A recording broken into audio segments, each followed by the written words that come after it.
Hi friends, welcome to Savi kitchen Kannada. ಇವತ್ತಿನ ವಿಡಿಯೋದಲ್ಲಿ ನಾವು ತುಂಬಾ ಸಿಂಪಲ್ಲಾಗಿ ಬೇಕ್ರಿ ಸ್ಟೈಲ್ನಲ್ಲೇ ಬೆಣ್ಣೆ ಮುರುಕನ್ನ ಹೇಗೆ ಮಾಡೋದು ಅಂತ ನೋಡೋಣ. ತುಂಬಾ ಗರ್ಗರಿಯಾಗಿರುತ್ತೆ. ಮೊದಲನೇ ಸಾರಿ ಟ್ರೈ ಮಾಡೋರು ಈಸಿಯಾಗಿ ಮಾಡ್ಕೊಬಿಡ್ಬೋದು. ಇದನ್ನು ಮಾಡೋದಕ್ಕೆ ತುಂಬ ಸಮಯನೂ ಬೇಕಾಗೋದಿಲ್ಲ. ಬನ್ನಿ ಶುರು ಮಾಡೋಣ. ಯಾರೆಲ್ಲ ಸಬ್ಸ್ಕ್ರೈಬ್ ಆಗಿಲ್ಲ ಪ್ಲೀಸ್ ಸಬ್ಸ್ಕ್ರೈಬ್ ಮಾಡಿ. ಯಾವುದಾದ್ರೂ ಒಂದು ಅಳತೆ ಕಪ್ನ ಇಟ್ಕೊಳ್ಳಿ. ಅದೇ ಕಪ್ನಲ್ಲಿ ಈಗ 1 ಕಪ್ ಆಗುವಷ್ಟು ಅಕ್ಕಿ ಹಿಟ್ಟನ್ನು ಹಾಕಿ ಜರಡಿ ಹಿಡ್ಕೊಳ್ತಾ ಇದ್ದೀನಿ.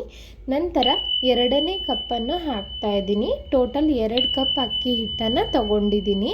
ಈ ರೀತಿ ಜರಡಿ ಹಿಡ್ಕೋಬೇಕು. ನಮಗೆ ಚಕ್ಲಿ, ಕೋಡ್ಬಳೆ, ನಿಪ್ಪಟ್ಟು ಯಾವುದೇ ಮಾಡಲಿ ಈ ರೀತಿಯಾಗಿ ಜರಡಿ ಹಿಡ್ಕೊಂಡೇ ಮಾಡಬೇಕು. ಆಗಲೇ ಚೆನ್ನಾಗಿ ಬರೋದು ಕನ್ಸಿಸ್ಟೆನ್ಸಿ ಅನ್ನೋದು. ಈಗ 2 ಕಪ್ ಅಕ್ಕಿ ಹಿಟ್ಟಿಗೆ ಇಲ್ಲಿ 1 ಕಪ್ ಆಗುವಷ್ಟು ಹುರಿಗಡಲೆ ಬೇಕಾಗುತ್ತೆ. ಅದನ್ನು ಚೆನ್ನಾಗಿ ಫೈನ್ ಪೌಡರ್ ಆಗಿ ರುಬ್ಬಿ ಇಲ್ಲಿ ಜರಡಿ ಹಿಡ್ಕೊಂಡು ಸೇರಿಸ್ಕೊಳ್ತಾ ಇದ್ದೀನಿ. ಈಗ ರುಚಿಗೆ ತಕ್ಕಷ್ಟು ಉಪ್ಪನ್ನು ಹಾಕ್ಕೊಳ್ಳೋಣ. 1/4 ಟೇಬಲ್ ಸ್ಪೂನ್ ಆಗುವಷ್ಟು ಅಜ್ವೈನ್ನ ಹಾಕ್ಕೊಂಡಿದ್ದೀನಿ. ಅನಂತರ ಒಂದು ಅರ್ಧ ಸ್ಪೂನ್ ಆಗುವಷ್ಟು ಜೀರಿಗೆ ಕಾಳನ್ನು ಹಾಕ್ಕೊಳ್ಳಿ. ಅಜ್ವೈನು, ಜೀರಿಗೆ ಎಲ್ಲ ಒಳ್ಳೆ ಫ್ಲೇವರ್ ಕೊಡುತ್ತೆ ಈ ಬೆಣ್ಣೆ ಮುರುಕಲ್ಲಿ. ಎಲ್ಲವನ್ನು ಒಂದ್ಸಲ ಚೆನ್ನಾಗಿ ಮಿಕ್ಸ್ ಮಾಡ್ಕೊಳ್ಳೋಣ. ಈಗ ನಾನಿಲ್ಲಿ ಬಟರ್ನ ತಗೊಳ್ತಾ ಇದ್ದೀನಿ. 1-2 ಸ್ಪೂನ್ ಆಗೋವಷ್ಟು ಬಟರ್ನ ಹಾಕ್ಕೊಳ್ತಾ ಇದ್ದೀನಿ. ಬಟರ್ನ ಕಾಯಿಸಿ ಸಹ ಹಾಕ್ಕೊಳ್ಬೋದು. ಬಟರ್ ಹಾಕೋದ್ರಿಂದ ಟೇಸ್ಟ್ ಅನ್ನೋದು ತುಂಬ ಚೆನ್ನಾಗಿ ಬರುತ್ತೆ. ಎಲ್ಲ ಹಿಟ್ಟಿಗೆ ಚೆನ್ನಾಗಿ ಹೊಂದ್ಕೊಳ್ಳೋ ಥರ ಈ ರೀತಿ ಮಿಕ್ಸ್ ಮಾಡ್ಕೊಳ್ಳಿ. ಅನಂತರ ಇಲ್ಲಿ 4 ಸ್ಪೂನ್ ಆಗುವಷ್ಟು ಎಣ್ಣೆನ ಕಾಯಿಸಿ ಹಾಕ್ಕೊಳ್ತಾ ಇದ್ದೀನಿ.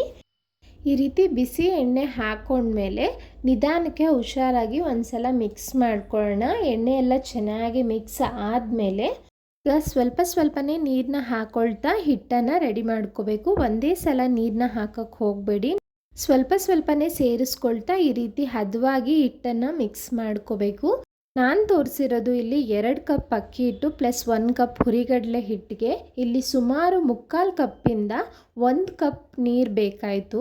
ಅದೇ ಕಪ್ನ ಅಳತೆಯಲ್ಲಿ ನೋಡಿ, ಈ ಹದಕ್ಕೆ ಬರೋವರೆಗೂ ನಿಧಾನಕ್ಕೆ ಮಿಕ್ಸ್ ಮಾಡ್ಕೋಬೇಕು. ಅದೆಲ್ಲ ಚೆನ್ನಾಗಿ ಉಂಡೆ ಕಟ್ಟೋ ಥರ.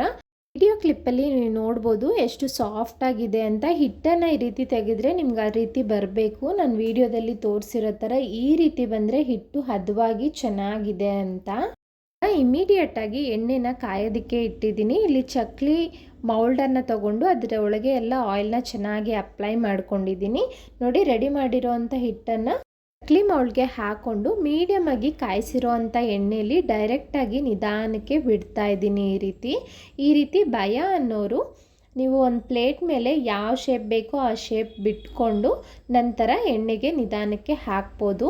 ಇದನ್ನು ಎರಡೂ ಕಡೆ ಟರ್ನ್ ಮಾಡ್ತಾ ಮೀಡಿಯಮ್ ಫ್ಲೇಮಲ್ಲೇ ಬಣ್ಣ ಚೇಂಜ್ ಆಗೋವರೆಗೂ ಫ್ರೈ ಮಾಡ್ಕೋಬೇಕು. ತುಂಬಾ ಈಸಿ, ಇನ್ಸ್ಟೆಂಟಾಗಿ ಮಾಡ್ಕೊಬಿಡ್ಬೋದು.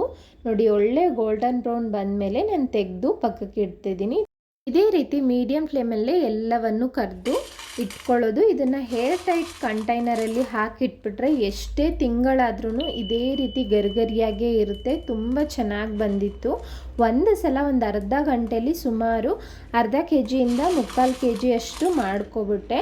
ತುಂಬ ಈಸಿ. ಒಂದು ಸ್ವಲ್ಪ ಕರಿಬೇವನ್ನು ಕರೆದ್ಬಿಟ್ಟು ಬೇಕ್ರಿ ಸ್ಟೈಲ್ನಲ್ಲೇ ಅದ್ರ ಮೇಲೆ ಗಾರ್ನಿಷ್ ಮಾಡ್ಕೋಬೋದು. ಈ ವಿಡಿಯೋ ಇಷ್ಟ ಆಗಿದ್ದರೆ ಲೈಕ್ ಮಾಡಿ. ಹಾಗೆ ನೀವು ಸಹ ಟ್ರೈ ಮಾಡಿ ಹೇಗೆ ಬಂತು ಅಂತ ಕಮೆಂಟ್ನಲ್ಲಿ ತಿಳಿಸಿ. ನಾನು ಹಲವಾರು ರೀತಿಯ ಲಂಚ್ ರೆಸಿಪೀಸ್ನು ಶೇರ್ ಮಾಡ್ತಿದ್ದೀನಿ. ಇಂಟ್ರೆಸ್ಟ್ ಇರೋರು ಚೆಕ್ ಮಾಡಿ. ಪ್ಲೀಸ್ ಯಾರೆಲ್ಲ ಸಬ್ಸ್ಕ್ರೈಬ್ ಮಾಡದೆ ನೋಡ್ತಿದ್ರೆ ಈಗಲೇ ಹೋಗಿ ಸಬ್ಸ್ಕ್ರೈಬ್ ಮಾಡಿ. ಹಾಗೆ ಬೆಲ್ ಐಕಾನ್ ಒತ್ತೋದನ್ನ ಮರಿಬೇಡಿ. Thank you.